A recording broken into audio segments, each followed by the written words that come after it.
Namaskar, my dear friends. In the series Upanishadic stories, this is the story of sage Bhrigu. This story is from Taittiriya Upanishad of Krishna Yajurveda. Whoever is conversant with Vedic literature will frequently hear of the twin deities of Mitra and Varuna, the one presiding over the day and the other over the night. As is the custom now, in those days also people named their children after the deities whom they honored. That's how there came to be in olden days a great sage known as Varuna. He was well versed in the Vedas. His reputation for scholarship and spiritual insight had spread far and wide, as though in response to his prayer, heavens have heavens had blessed him with a large concourse of brahmacharis who came to him to be initiated in the knowledge of the Absolute. Well, maybe imagine how picturesque and beautiful his hermitage was. The Tapovana, the Tapovana was not a retreat, it was a sanctuary. Even the lower animals felt their kinship and humanism, as all life was held sacred within the precincts of the ashrams. All kinds of birds, noted for the beauty of their plumage or the melody of their voice, flocked thither. The denizens of the forest wandered fearlessly. Even the fish in the river, unafraid of the net and the trap, would gather round the brahmacharis in expectation of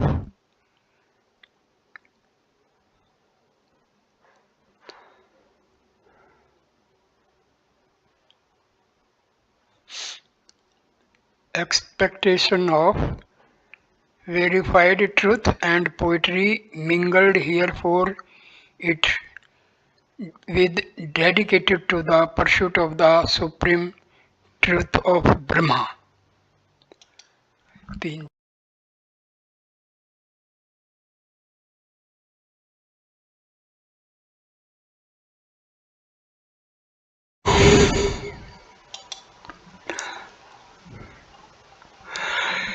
This says Varuna had a son named Bhrigu. He was, as was befitting, as learned in the Vedas as his father himself. But he still felt some hidden want, for he had not yet attained that peace of mind which comes with the knowledge of Brahma. One day he approached his father and said to him, Adi hi Bhagwan Brahma, which is the formal way of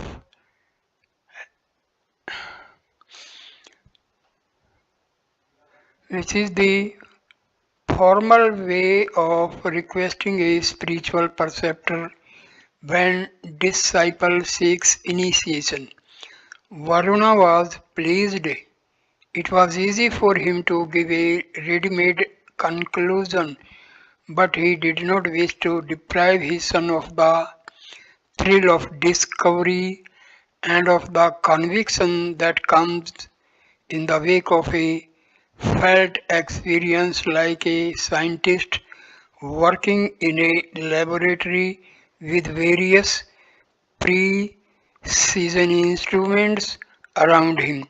Varuna was working in the laboratory of life with the perfected faculties of man as his precision instruments. He therefore said to him, "You have the material environment around you and the organs of sense perception and the mind and intellect with you. Make use of them, perfect them, unify your faculties, and when you have attained perfect coordination of body and mind, direct all your faculties towards the awareness of the Absolute. This is called tapasya. Come and tell me what discovery you make in order that your quest might be fruitful. I will clarify your problem for you and give you the proper direction. Find that in which all life begins is continued and ended, and know that to be Brahma.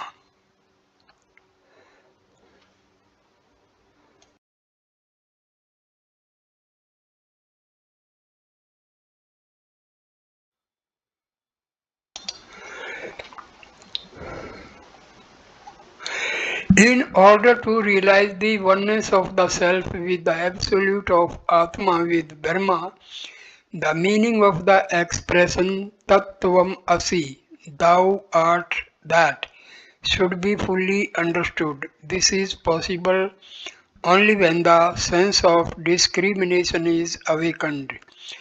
Discrimination shows us that the Indriyas are not the self. The light of the self shines through them like the light in a pot through its many holes.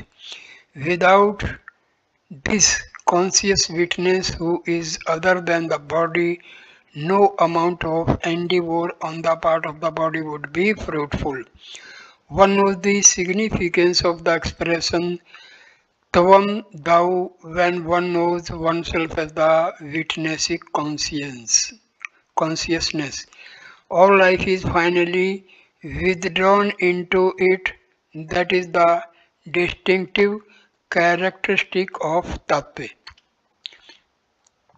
Like a modern scientist who makes use of what is called the heuristic method, Bhrigu set out on his grand adventure.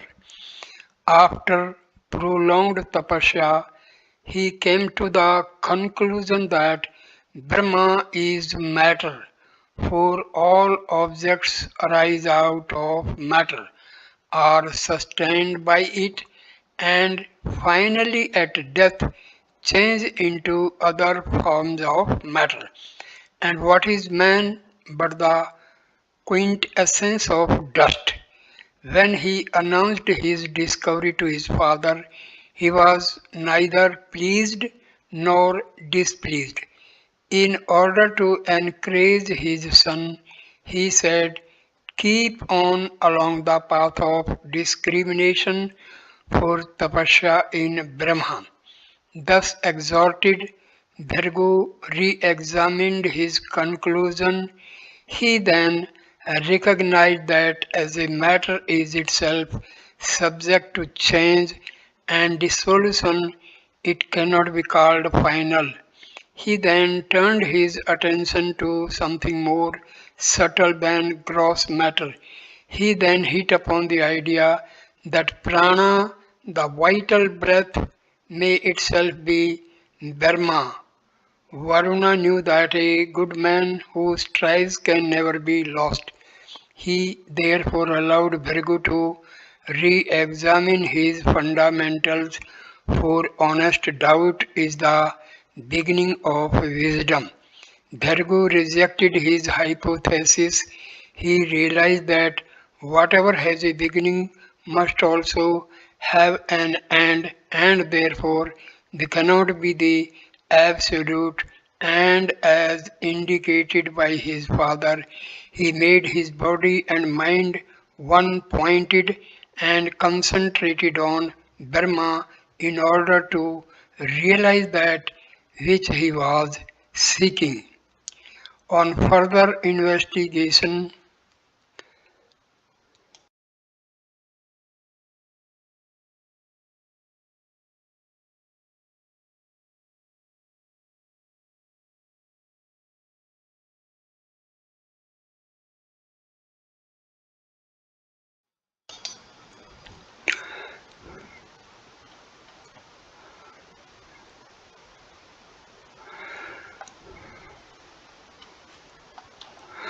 On further investigation, he came to the conclusion that the vital breath as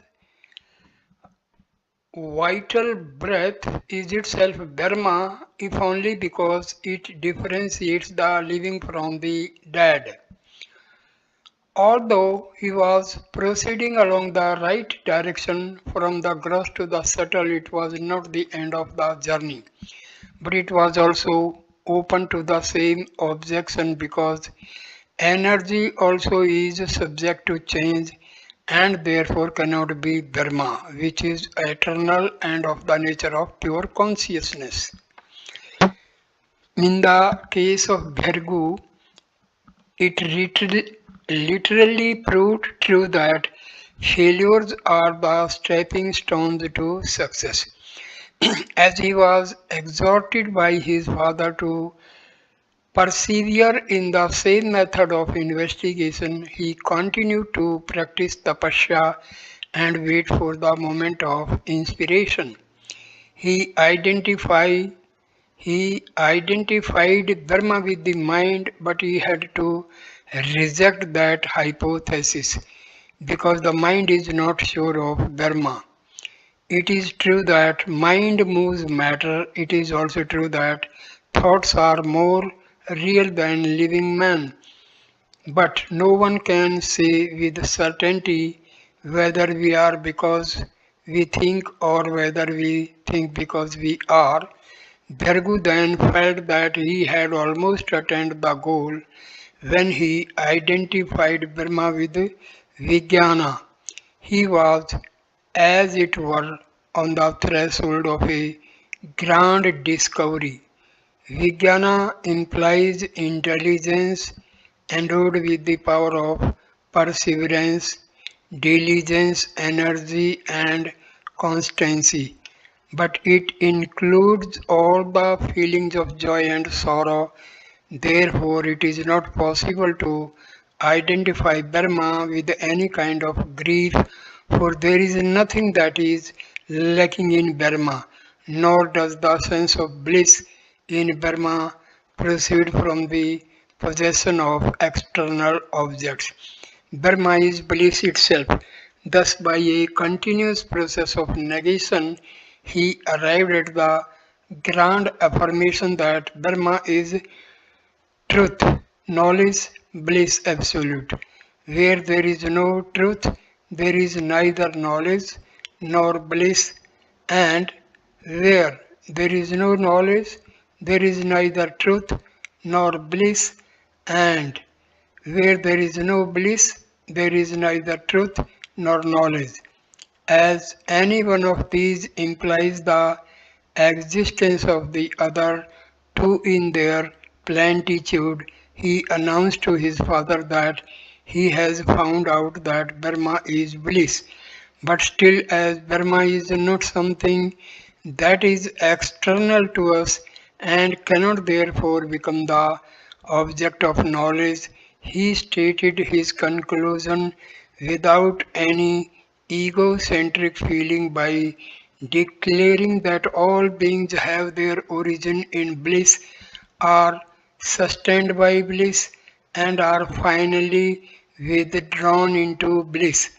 The sense of peace that he felt within himself was the guarantee that he had left far behind him the region of error, ignorance, and strife, and that he was established in the awareness of that which is life's supreme emergent value. When he looked back upon his arduous quest, he could truly say that in the grand affirmation of Brahma as bliss absolute, the residual values of whatever he had negated had also a place. If An is Brahma, then Annada is also Brahma. In reality, there is nothing that is outside Brahma. It was thus by following the path of negation and later on by negating that negation that Bhrigu attained the realization of in infinite. So he got realization.